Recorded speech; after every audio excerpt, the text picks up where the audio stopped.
Ćao drugari, evo moj drugi klip na YouTube-u. Danas imamo za unboxing, kao što vidite, Genius tastaturu. U pitanju je Genius, kompletna oznaka Genius Scorpio K215 i ajde da otvorimo da vidimo kako izgleda. Samo što sam je uzeo u Win-Winu, cena je 2300 dinara.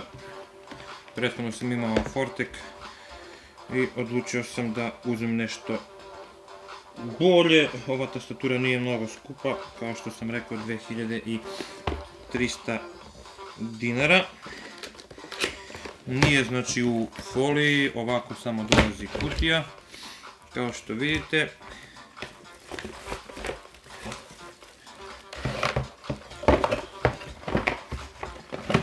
Samo da je izvadimo.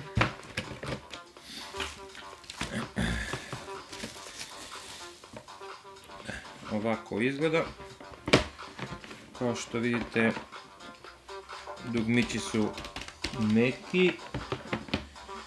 Dužina kabla, koliko sam mogao da pročitam, je 1,5 m, znači 150 cm.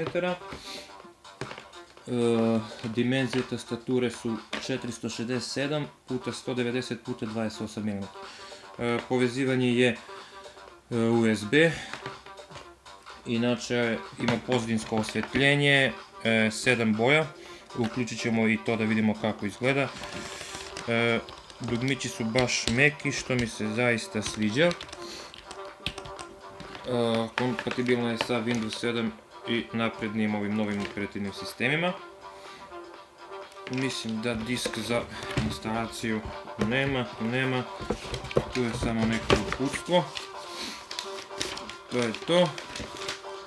Evo, sad ću da je uključim da vidite kako izgleda. Kako si je u mraku. Evo.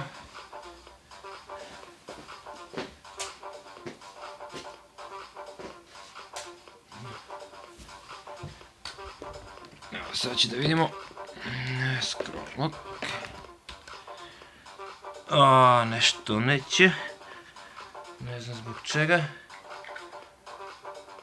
Evo. Opet neće, nešto zeza mi USB. Da probam na laptopu da je uključim.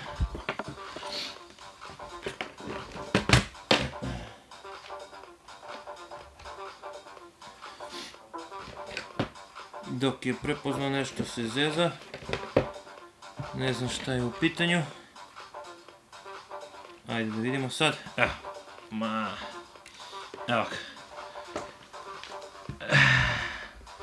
Znači 7 boje su u pitanju. Zelena, crvena, plava, ljubičasta, naranđasta. Kao što vidite, solidna tastatura za ovaj novac. Baš ok. Drugo, ne znam šta da vam kažem. Pretplatite se na moj kanal.